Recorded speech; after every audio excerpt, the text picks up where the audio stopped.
Check, check, check, check. Hi, my name is Leah Crowley. I'm a digital reporter and content producer at WPRI 12, a local TV news station that covers Rhode Island and southeastern Massachusetts.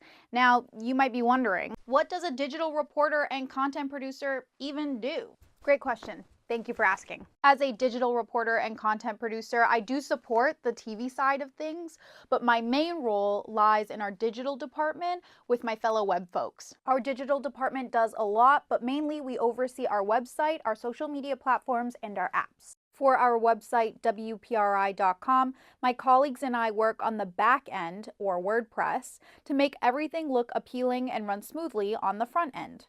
Our web department doesn't just write all the articles. We also control everything from the order of these videos to what this little bar on the top of the page says. On the social media side of things, we try and make sure we're posting consistently with a variety of posts across all of our platforms, and I help out by making things like vertical videos that can be posted as reels. Sometimes I'll schedule posts out with just a link to an article. Other times I'll make graphics. Here are some graphics that I have made. And as for apps, we have them now for both phones and smart TVs. Our web department plays a big role in running both. We do things like writing and sending the push alerts that you get on your phone. These are some examples of push alerts. Somebody has to write them.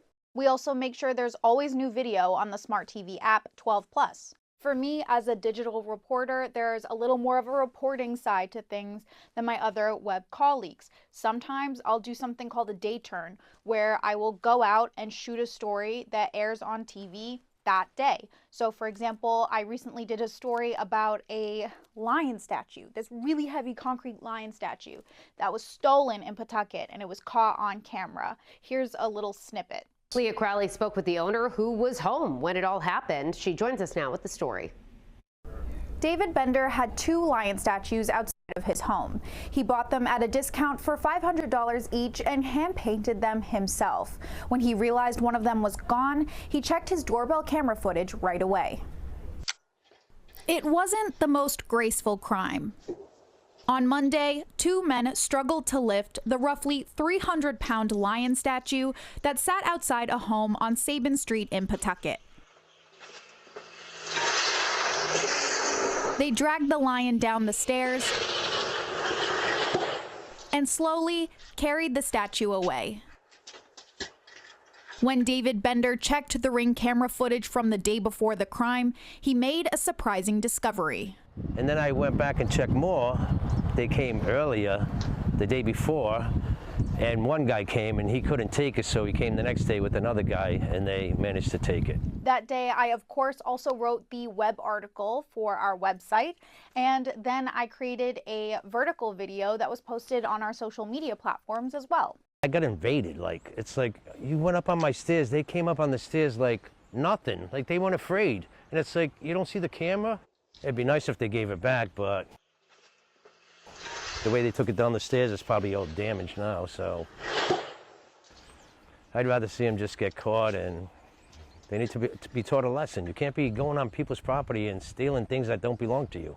On a lot of days, I'm just in the newsroom. I write about 3 stories every day, and I also write, front, and cut quick videos that can live on our website sort of as placeholders until we get new video, say of a scene, or more information that we can then plug back in later.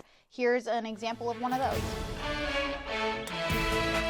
This is 12 News Now. I'm Leah Crowley. We are working breaking news. The ACI inmate who's been missing now for nearly 2 weeks has been captured. Sometimes I conduct Zoom interviews. For example, during the blizzard of 26, I did, I think, 5 Zoom interviews back to back with local mayors in the area about how the conditions were looking in their area, and that sound was then used both on TV and in writing on our website as well. I'm also really fortunate, and my role gives me the opportunity to work on longer stories, more in-depth stories. So, for example, I did a special called Disappearing Bees. It was a 12 on 12 digital original. So basically a shorter video version of my story aired on TV. And then we had an extended version on our website with more reporting and even a quiz that I put together. And you can still go check out Disappearing Bees right now on WPRI.com. Okay, despite all the information I just threw at